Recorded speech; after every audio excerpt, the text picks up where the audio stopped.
साथियों, यदि आप हिंदी माध्यम से प्रतियोगी परीक्षाओं की तैयारी कर रहे हैं, तो घटना चक्र से भली-भांति परिचित होंगे। और यदि आप सामान्य भूगोल का रिवीजन या प्रैक्टिस करना चाहते हैं, तो इनका तीसरा खंड आपके लिए काफ़ी उपयोगी हो सकता है। नमस्कार साथियों, स्वागत है आपका इस वीडियो में। भारत का भूगोल के अंतर्गत हम लोग अब तक छठे चैप्टर के 4 टॉपिक पूर्ण कर चुके हैं। इस वीडियो में इसका 5वां टॉपिक देखेंगे, नदियों के किनारे स्थित नगर। यहाँ दिए गए नोट्स में दिया है, भारत के आर्थिक विकास में नदियों का महत्वपूर्ण योगदान रहा है। नदियां यहाँ आदिकाल से ही मानव के जीविकोपार्जन का साधन रही है। भारत में नदियों के किनारे अनेक नगर बसे हुए हैं। गंगा नदी की प्रधान शाखा भागीरथी है, जो उत्तराखंड के उत्तरकाशी जिले के गोमुख नामक स्थान से निकलती है, गंगोत्री ग्लेशियर से। उत्तरकाशी भागीरथी के किनारे स्थित नगर है उत्तराखंड में। उत्तरकाशी भागीरथी के किनारे। देवप्रयाग भागीरथी एवं अलकनंदा के संगम पर स्थित है। गंगा नदी के किनारे स्थित प्रमुख नगरों में हरिद्वार उत्तराखंड में, फतेहपुर, कानपुर, वाराणसी उत्तर प्रदेश में, भागलपुर, पटना बिहार में आदि हैं। प्रयागराज, जिसका पुराना नाम इलाहाबाद, गंगा एवं यमुना के संगम पर स्थित है। यमुना नदी के किनारे स्थित प्रमुख नगर नई दिल्ली, आगरा, मथुरा, इटावा आदि हैं। लुधियाना, फिरोजपुर, ये पंजाब के शहर हैं। लुधियाना, फिरोजपुर, दो शहर सतलज नदी के किनारे पर स्थित हैं, जहां से वर्तमान समय में सतलज नदी लगभग 13 किलोमीटर उत्तर से होकर प्रवाहित हो रही है। हैदराबाद शहर कृष्णा की सहायक नदी मूसी मूसी रिवर के किनारे स्थित है। कृष्णा नदी के तट पर आंध्र प्रदेश का प्रसिद्ध नगर विजयवाड़ा स्थित है, कृष्णा के तट पर। नांदेड़, नासिक महाराष्ट्र में है ये, एवं राजमुंद्री, ये आंध्र प्रदेश में। ये तीनों शहर गोदावरी नदी के तट पर स्थित हैं। केंद्र शासित प्रदेश जम्मू एवं कश्मीर में श्रीनगर झेलम नदी के तट पर, एवं केंद्र शासित प्रदेश लद्दाख में लेह नगर सिंधु नदी के दाएं तट पर। यह ध्यान रखिएगा, लेह जो है सिंधु के दाएं तट पर अवस्थित है। अहमदाबाद शहर साबरमती के तट पर अवस्थित है। उत्तर प्रदेश की राजधानी लखनऊ गोमती नदी के तट पर स्थित है। ताप्ती नदी का उद्गम बैतूल जिले मध्य प्रदेश के मुल्ताई नामक स्थान से होता है। सूरत ताप्ती नदी के तट पर स्थित है। आगे यहाँ एक मैप दिया है। इस मैप में मुख्य मुख्य नदियाँ और उनके किनारे स्थित शहरों के नाम दिए हैं। इनको आप देख लीजिएगा वीडियो पॉज करके। आगे दिया है जमशेदपुर झारखंड का औद्योगिक नगर, ये ध्यान रखिएगा, जमशेदपुर झारखंड का औद्योगिक नगर है, स्वर्ण रेखा नदी पर स्थित है। जगदलपुर छत्तीसगढ़ राज्य का नगर है, जो इंद्रावती नदी के दक्षिणी किनारे पर स्थित है। जबलपुर नगर मध्य प्रदेश का नर्मदा नदी के तट पर स्थित है। उज्जैन मध्य प्रदेश का प्राचीनतम नगर है, जो शिप्रा नदी के पूर्वी किनारे पर स्थित है। इस नगर का प्राचीन नाम उज्जैनी था, जो अवंतीगढ़ राज्य की राजधानी थी। आपको पता होना चाहिए उज्जैन क्यों फेमस है। भारतवर्ष में महाकुंभ मेला 4 स्थानों पर लगता है। वो चारों कौन कौन से स्थान? इसे महाबलेश्वर नगरी के नाम से भी जाना जाता है। उत्तर प्रदेश में प्रसिद्ध बरेली नगर रामगंगा नदी के किनारे स्थित है। उत्तराखंड राज्य में गौरीकुंड, रामबाड़ा एवं गुप्तकाशी मंदाकिनी नदी के किनारे अवस्थित है, जबकि गोविंद घाट अलकनंदा नदी के तट पर अवस्थित है। अयोध्या उत्तर प्रदेश में सरयू नदी के तट पर स्थित है। गोरखपुर नगर राप्ती नदी के किनारे बसा है। ब्रह्मपुत्र नदी पर बसे असम राज्य के प्रमुख नगर गुवाहाटी एवं डिब्रूगढ़ हैं। राजस्थान राज्य का शैक्षिक नगर कोटा चंबल नदी के तट पर अवस्थित है। आगे टेबल में इन्होंने नदियां और प्रमुख नगर दिए हैं। गंगा के किनारे क्या क्या है देखो, हरिद्वार, फतेहपुर, कानपुर, वाराणसी, भागलपुर, पटना। यमुना के किनारे नई दिल्ली, आगरा, मथुरा, इटावा। भागीरथी के किनारे उत्तरकाशी, मूसी के किनारे हैदराबाद। यहां से क्वेश्चन अक्सर आता है।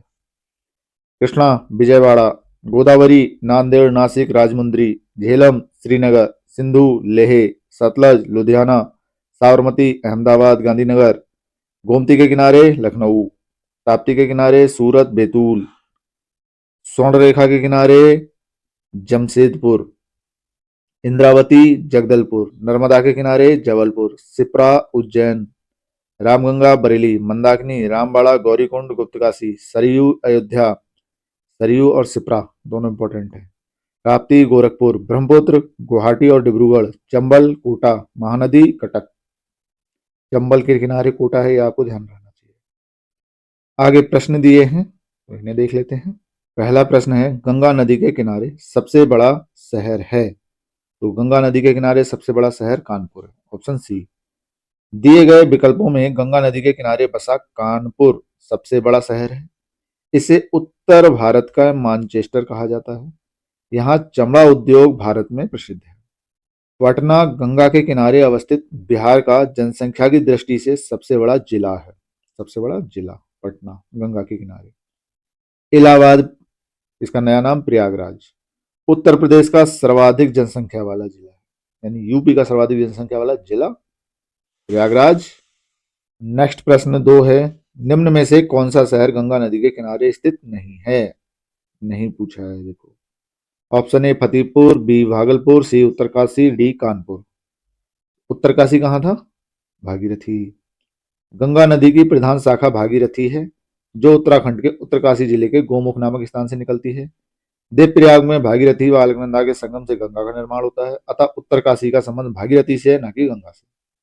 फतेहपुर, भागलपुर, कानपुर गंगा नदी के किनारे स्थित है। नेक्स्ट प्रश्न 3 है, लेह अवस्थित है। लेह कहाँ था? सिंधु के दाएं किनारे पर, ऑप्शन सी। प्रश्नकाल में लेह नगर सिंधु नदी के दाएं तट पर जम्मू एवं कश्मीर राज्य में अवस्थित था। 31 अक्टूबर 2019 से लेह नगर केंद्र शासित प्रदेश लद्दाख में अवस्थित है। इन्होंने यहाँ ये बता दिया कि प्रश्नकाल यानी 2013 में लेह जम्मू कश्मीर का हिस्सा था। 31 अक्टूबर 2019 से लद्दाख एक केंद्र शासित प्रदेश बन गया है और लेह नगर जो है वो अब लद्दाख के अंदर आता है। पहले जम्मू कश्मीर में था, अब लद्दाख में है। लेकिन लेह नगर पहले भी सिंधु के दाएं तट पर था, अब भी सिंधु के दाएं तट पर है, उसमें कोई चेंजेस नहीं है। नेक्स्ट प्रश्न 4, निम्नलिखित में से कौन एक सुमेलित नहीं है? नहीं पूछा है, ध्यान रखो।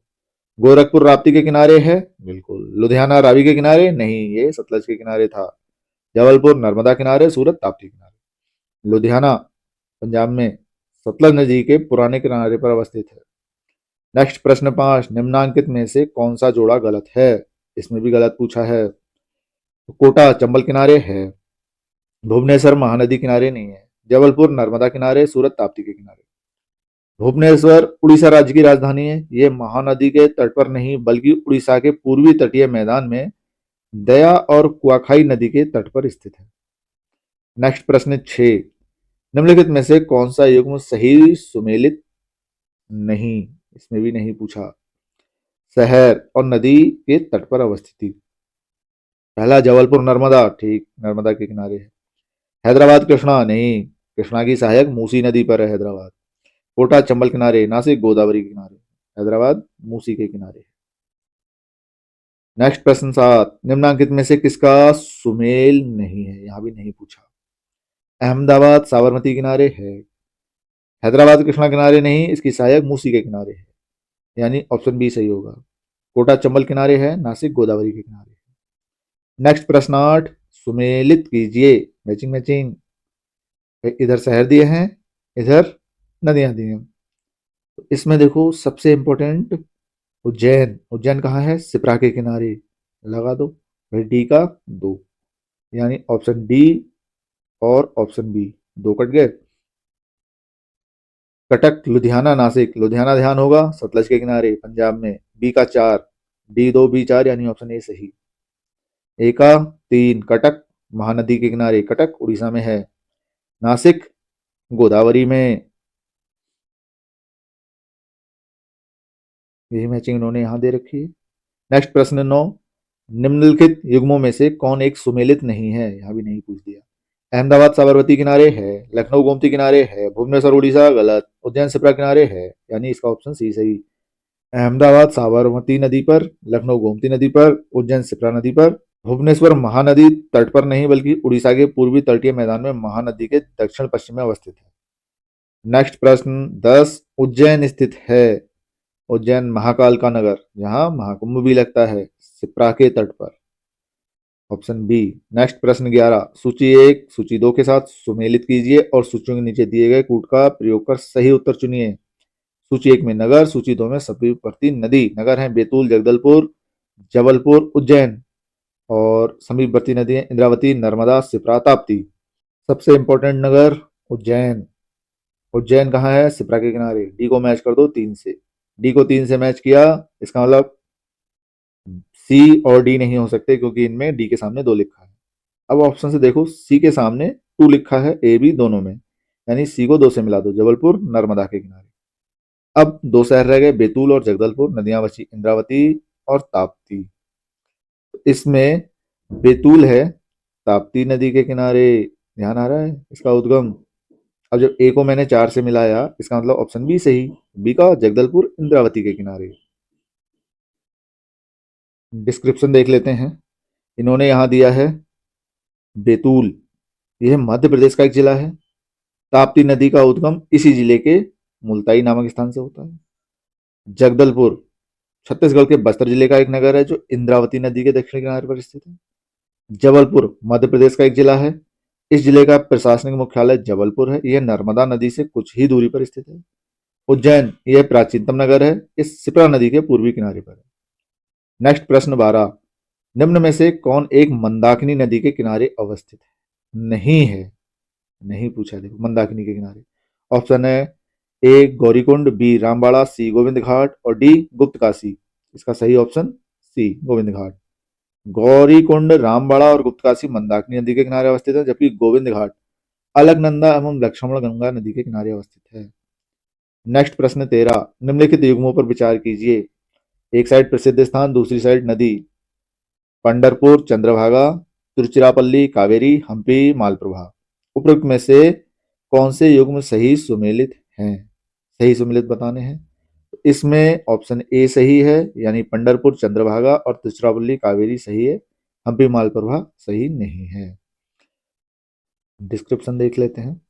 पंडरपुर महाराष्ट्र में, चंद्रभागा या भीमा नदी के किनारे स्थित है। यहाँ भगवान विट्ठल और रुक्मणी का मंदिर है। तिरुचिरापल्ली तमिलनाडु एवं कावेरी नदी के तट पर स्थित शहर है। यहाँ कावेरी की 2 धाराओं के बीच निर्मित द्वीप श्रीरंगम है।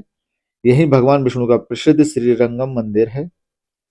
हम्पी कर्नाटक में तुंगभद्रा नदी के किनारे स्थित है। हम्पी यह विजयनगर साम्राज्य की राजधानी तथा स्मारकों के समूह के लिए प्रसिद्ध है। इन स्मारकों को यूनेस्को की विश्व विरासत सूची में शामिल किया गया। नेक्स्ट प्रश्न 14, कश्मीर में पहलगांव किस नदी के किनारे है? पहलगांव है लिद्दर नदी के किनारे। कश्मीर में पहलगांव लिद्दर नदी के किनारे बसा है। लिद्दर झेलम नदी की सहायक नदी है। इसी के साथ हमारा ये टॉपिक यहाँ संपन्न होता है। आशा करते हैं इस वीडियो में दी गई जानकारी आपके लिए काफ़ी उपयोगी साबित होगी। बाकी वीडियो में यहाँ तक बने रहने के लिए बहुत बहुत धन्यवाद।